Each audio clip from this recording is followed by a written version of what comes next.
Os destaques da semana entre os julgamentos do plenário do Supremo Tribunal Federal você confere aqui na TV Justiça. É o Plenárias que está começando agora.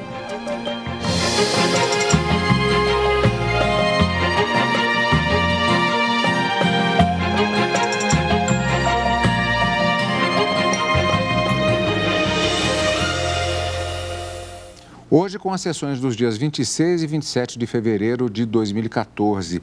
Gisele, tem algumas características nessa semana. O primeiro detalhe é que nós não temos propriamente vários processos em destaque, ou pelo menos temas variados, como acontece normalmente. De longe, o grande destaque, de qualquer forma, é exatamente a ação penal 470, mais exatamente os chamados embargos infringentes na ação penal 470, o que motivou, inclusive, a realização de uma sessão extraordinária na quinta-feira pela manhã.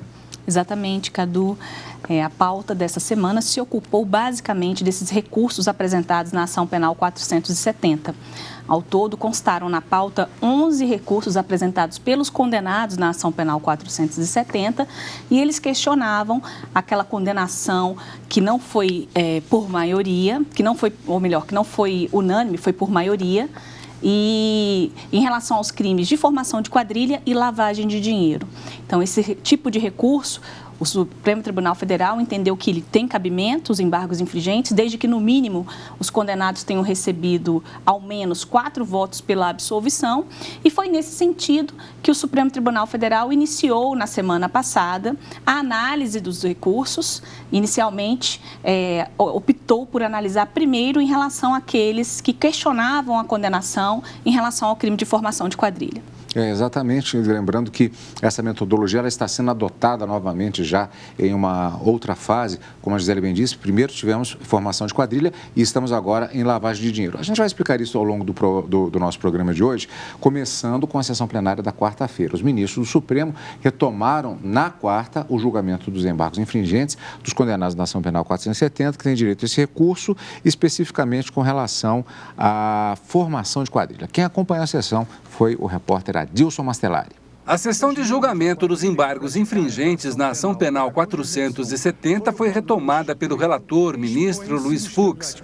Depois de resumir o relatório dos embargantes, Marcos Valério, Cristiano Paz e Ramon Rollerbach, abriu a tribuna para as sustentações orais.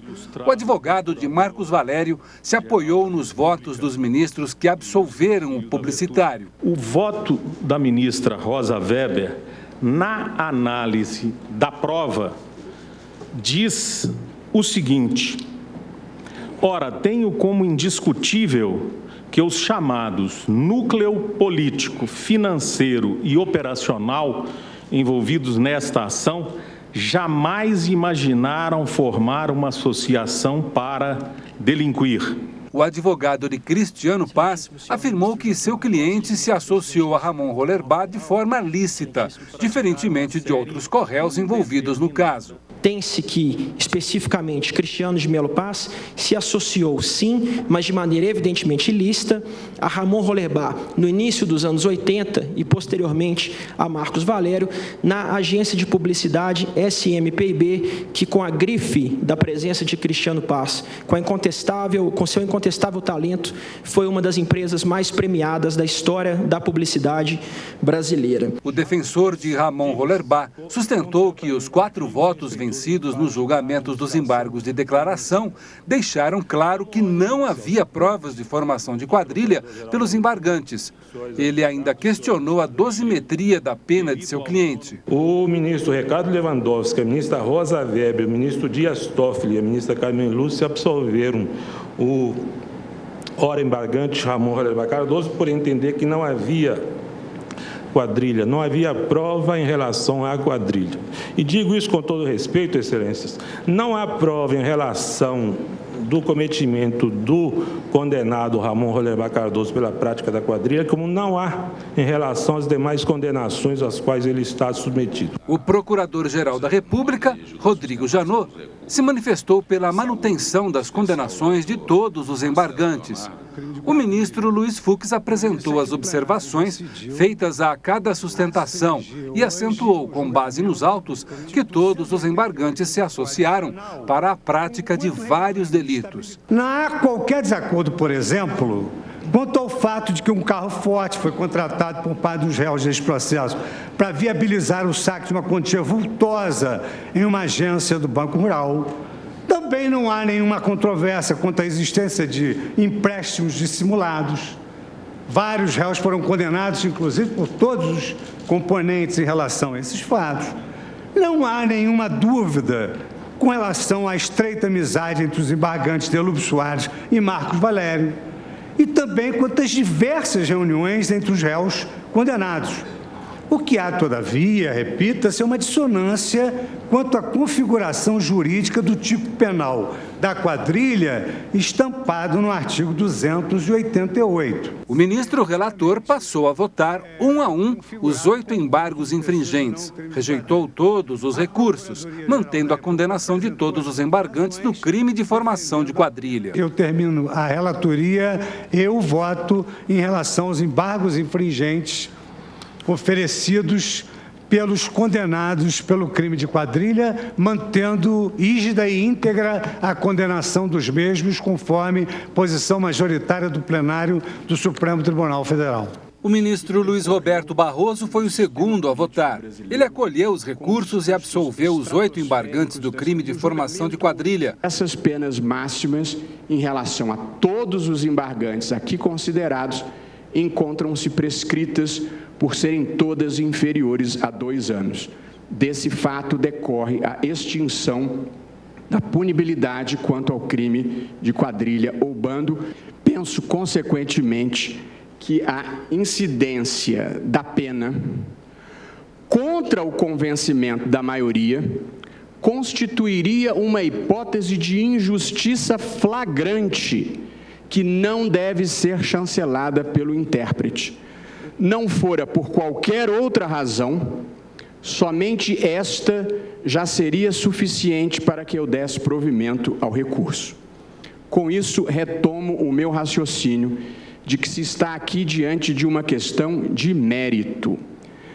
A prescrição da pena, em tese, a rigor técnico, é uma preliminar de mérito. Pois bem, o ministro Teori Zavascki demonstrou de modo irrefutável o máximo da pena que poderia ser aplicado ao crime de quadrilha sem quebra do mínimo de coerência interna que se deve exigir do acórdão. Isto é, sem violar o mandamento constitucional da proporcionalidade, comprometendo a sua validade. Não se trata, a meu ver, de revisitar a dosimetria. Trata-se de um juízo prévio à determinação das penas concretas. Vale dizer, mesmo em caso de condenação, nenhuma pena poderia exceder tal patamar. Por isso, considero a questão passível de ser conhecida em sede de embargos infringentes que envolvem um novo exame quanto à procedência ou improcedência das imputações.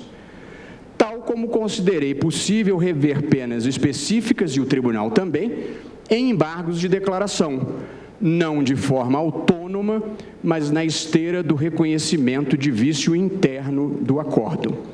Diante disso, não posso, nem mesmo em tese, declarar a procedência e referendar a execução da pena em um caso que se me afigura inequívoco de extinção da punibilidade.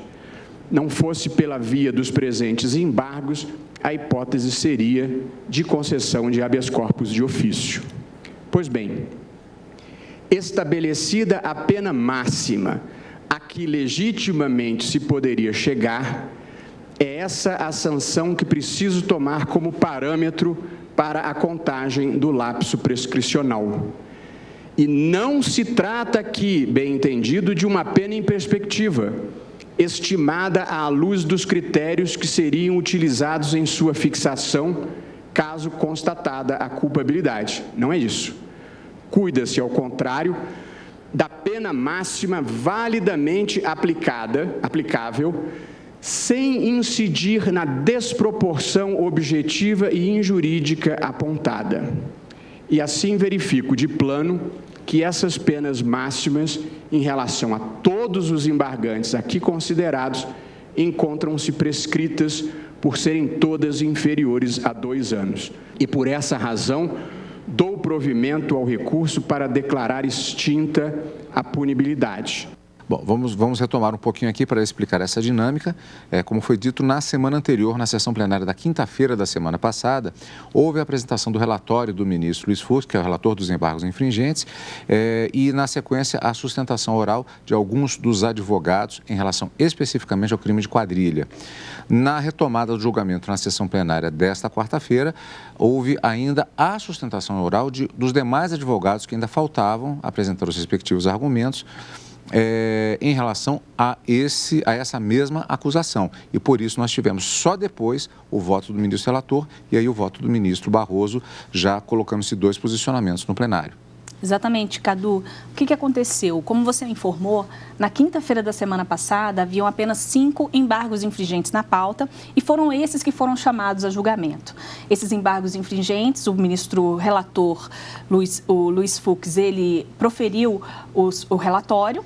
Logo em seguida, passou a palavra para a sustentação oral dos 5 advogados referentes a esses condenados. E, posteriormente, foi a vez do Procurador-Geral da República. A sessão foi suspensa e já nessa semana, na quarta-feira, ela foi retomada com a leitura do relatório de mais 3 condenados, porque ao todo 8 condenados, 8 embargos infringentes discutiam a condenação em relação ao crime de quadrilha previsto no artigo 288 do Código Penal, na antiga redação. Então, após o relatório do ministro Fux na quarta-feira, em relação a esses 3 condenados, houve então a sustentação oral dos 3 advogados, novamente o Procurador-Geral da República se manifestou e só então o ministro Fux proferiu o voto já em relação aos 8, a todos os que haviam sido iniciada a análise. Então, o voto do ministro Luiz Fux foi no sentido da manutenção das condenações e, consequentemente, das penas que foram aplicadas. Para o ministro Luiz Fux, não havia motivo para alteração. Ele entende que havia os requisitos que tipificam um crime de quadrilha estavam presentes no processo. Em seguida, veio o ministro Luiz Roberto Barroso, que se pronunciou, como nós vimos na sonora que acabamos de acompanhar. Ele se manifestou inicialmente pela questão da prescrição da pretensão punitiva. Isso acabou que não foi acolhido pelo plenário, mas foi uma manifestação inicial do ministro. E logo em seguida, em relação ao próprio mérito mesmo dos embargos infringentes, ele divergiu do ministro relator e entendeu que, neste caso, haveria sim motivo para que os embargos infringentes fossem providos, no sentido de que, para o ministro, não ficou caracterizado o crime de quadrilha, ficou caracterizado, neste caso, um concurso de agentes. E que, nessa situação, eles deveriam ser absolvidos e foi nesse sentido que ele votou. E a sessão foi suspensa a partir do voto, logo após o voto do ministro Roberto Barroso, na expectativa da retomada do tema no dia seguinte. E então, na manhã da quinta-feira, dia 27, o julgamento dos embargos infringentes foi retomado. Quem acompanhou a sessão foi a repórter Daniela Garcia. O julgamento dos embargos infringentes apresentados por 11 condenados na ação penal 470 foi retomado com o voto do ministro Teori Zavascki. Ele votou pela absolvição dos réus pelo crime de formação de quadrilha, aceitando os recursos. No entendimento dele, as características da formação de quadrilha não estão presentes no caso. O crime de quadrilha supõe uma associação. O verbo aqui é associar-se para cometer crimes. Portanto, supõe uma organização, uma reunião estável, de caráter duradouro e permanente para cometer crimes. Isso é quadrilha. Não se pode transformar o crime de quadrilha, e penso que isso tem acontecido, de certo modo, até banalizando o termo, com concurso de agentes. Ele destacou ainda que a pena base fixada aos condenados foi exacerbada. A ministra Rosa Weber também aceitou os recursos. Ela considerou que não restou configurado o crime de quadrilha. O ponto central da minha divergência, senhor presidente, é conceitual, à luz do artigo 288 do Código de Processo Penal. Não basta, digo, para a configuração deste delito, que mais de 3 pessoas unidas ainda que por tempo expressivo, pratiquem delitos. É necessário mais, é necessário que esta união se faça para a específica prática de crimes, como agora o eminente ministro Teori vem de reforçar. Em outras palavras, a lei exige, na minha concepção, que a Fectio Societatis, que informa a reunião dessas pessoas, seja qualificada pela intenção específica de cometer crimes. O ministro Gilmar Mendes negou os recursos e ressaltou que a condenação dos réus deve ser mantida. Os autos revelam, como dizia eu, que houve sim uma realidade autônoma, uma vontade própria, fruto dessa espúria aliança. Se o fato de uma empresa de publicidade administrar o caixa criminoso de um partido não é uma nova realidade, o que seria, ministro Fux? Se uma instituição financeira simula empréstimos e estrutura processo de lavagem de dinheiro, o qual deveria combater, não é uma nova realidade, o que seria? Se um partido busca apoio político, não pelas coligações ideológicas, mas por meio da contraprestação financeira, não é uma nova realidade, o que seria? Se todos eles se juntam para executar a cooptação parlamentar mediante paga, e isso ficou provado, e ainda se utilizando de mecanismos de lavagem de dinheiro, não é uma nova realidade, o que seria essa nova realidade? Para mim, não se trata apenas de uma nova realidade, trata-se de algo surreal. O ministro Marco Aurélio negou os embargos em relação ao pedido de absolvição. Presidente, provejo os embargos parcialmente. Não transmudo a condenação proclamada pelo Supremo e tenho presente ao afirmar a impessoalidade, né? Supremo, instituição, órgão de cúpula do Judiciário, em absolvição, mas acolho o inconformismo no pedido sucessivo formalizado e não alternativo, porque o alternativo diz respeito à situação jurídica em que aquele que deva observar uma obrigação pode escolher qual das duas obrigações deve observar. Presente, repito, o pedido sucessivo para, no caso, diminuir a apenação, reportando-me, quanto ao quantitativo, ao voto proferido nos embargos declaratórios. É como voto com a devida vênia daqueles que formaram convencimento em sentido contrário. É importante salientar que, nesta fase, só faltavam os votos dos ministros Celso de Mello e Joaquim Barbosa, embora que, nesse momento, já estava formada uma determinada maioria. Um detalhe importante, Gisele, é que na sessão plenária da véspera, logo após o voto do ministro Barroso, que abriu divergência, houve também, de maneira bastante rápida, na verdade, a manifestação de alguns ministros que já se posicionaram no sentido de acompanhar a divergência aberta pelo ministro Roberto Barroso em relação ao voto apresentado pelo ministro relator. Ou seja, eles absolviam justamente aqueles embargantes que tensionavam obter a absolvição em relação à formação de quadrilha ou crime de quadrilha. E foram os ministros Ricardo Lewandowski, Dias Toffoli e Carmen Lúcia. Então, nesse sentido, até reportando-se a posicionamentos anteriores na época do julgamento da Ação Penal 470, eles reafirmaram a mesma postura e já tínhamos direcionado uma determinada quantidade de votos, que acabou se solidificando justamente nessa sessão plenária que nós vimos agora. É isso mesmo, Carlos Eduardo. Havia realmente uma expectativa em relação aos votos do ministro Luiz Roberto Barroso e em relação aos votos do ministro Teori Zavascki. E por qual razão? Porque os ministros que já haviam se manifestado no julgamento de mérito da ação penal, eles já tinham uma posição formada em relação a essa questão do crime de quadrilha. Então, o que nós vimos durante a sessão desta semana foi exatamente a manutenção desses posicionamentos. Nesse sentido, logo após o voto de divergência do ministro Barroso, os ministros anteciparam os votos, os ministros Dias Toffoli, Ricardo Lewandowski e a ministra Carmen Lúcia, eles acabaram se antecipando e mantendo aquelas posições que já haviam sido sustentadas anteriormente.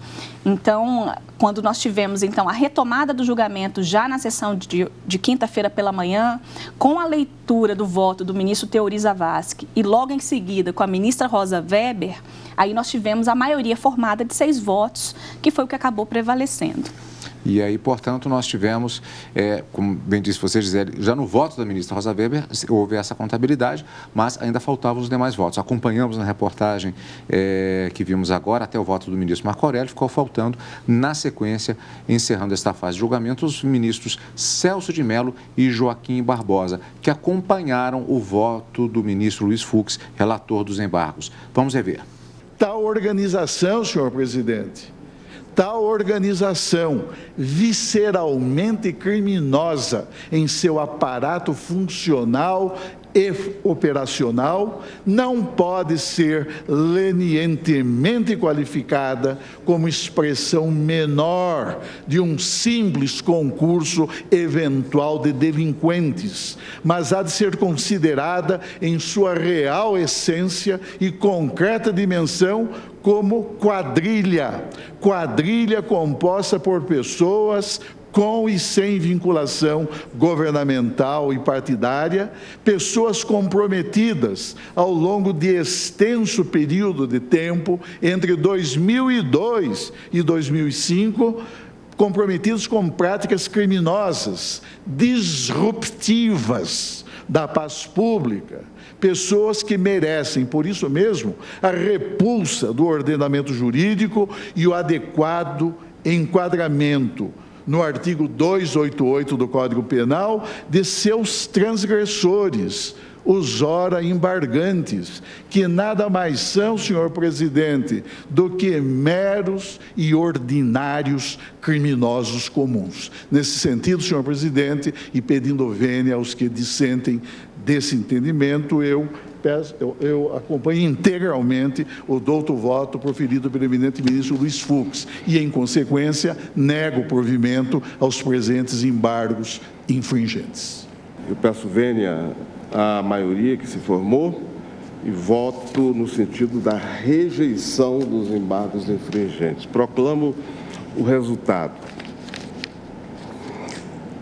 Os ministros Roberto Barroso, Carmen Lúcia, Dias Toffoli, Ricardo Lewandowski, Teori Zavascki e Rosa Weber votaram pelo acolhimento dos embargos infringentes e, portanto, absolveram os réus da acusação da prática do crime de quadrilha. Ficaram vencidos o relator, o ministro Gilmar Mendes, o ministro Celso de Mello, o presidente e o ministro Marco Aurélio, que ficou vencido em menor parte. Qual o resultado prático, portanto, desta absolvição?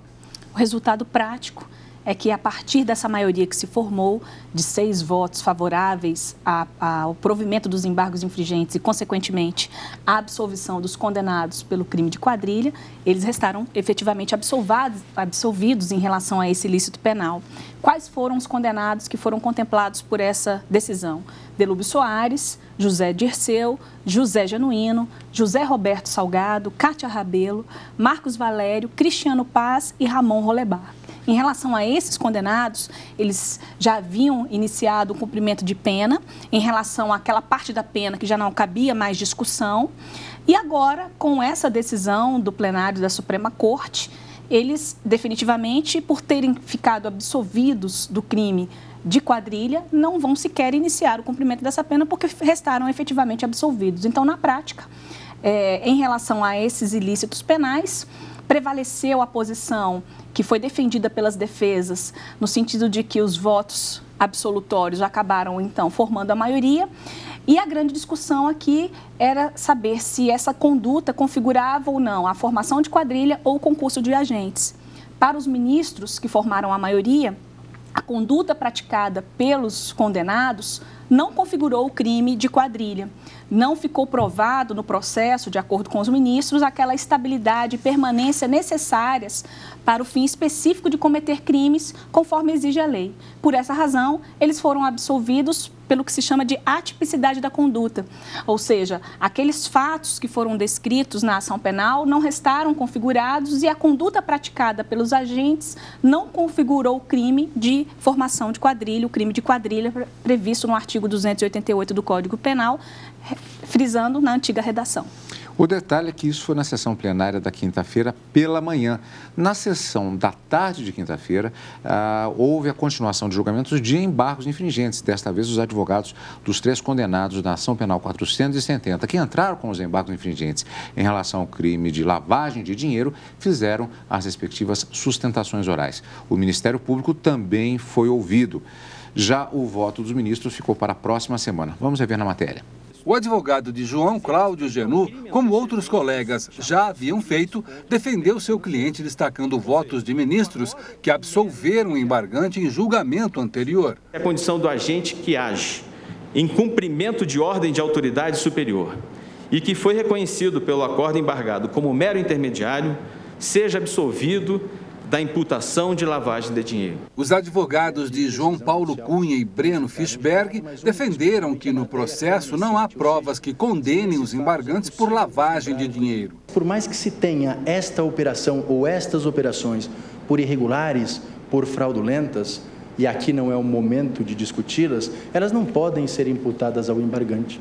Em primeiro lugar, porque não há nos autos, em momento algum, indicação de que ele soubesse ou sequer desconfiasse dessas operações financeiras. Esses indícios que aí estão não são indícios que podem ser tomados contra o acusado, porque há outros que infirmam essas conclusões. Na réplica às sustentações de defesa, o Procurador-Geral da República, Rodrigo Janot, enfatizou que as provas que apontam a culpa dos réus no crime de lavagem de dinheiro são claras nos autos e rejeitou os recursos. Entende aqui também o Ministério Público haver dados concretos no quadro probatório que autorizam o desprovimento dos recursos. Por unanimidade, a Corte decidiu encerrar a sessão e concluir o julgamento após o Carnaval. Está marcado o entendimento que foi feito no plenário, justamente que deve ser retomado esse julgamento na sessão do próximo dia 13 de março e que nós vamos acompanhar ao vivo direto do plenário. Gisele, muito obrigado pela sua participação. Lembrando que a Gisele vai acompanhar também e estará presente no Jornal da Justiça, primeira edição, acompanhando estes e outros processos, tudo que é notícia no mundo jurídico, e encontro marcado também aqui no Plenárias e também no direto do plenário. E com a Gisele, no Jornal da Justiça, primeira edição, e um bom carnaval para você também, Gisele. Para você também, Cadu. E para você também que nos acompanhou, um bom carnaval e encontro marcado acompanhando as decisões do Supremo Tribunal Federal. Obrigado pela companhia e continue conosco aqui na TV Justiça.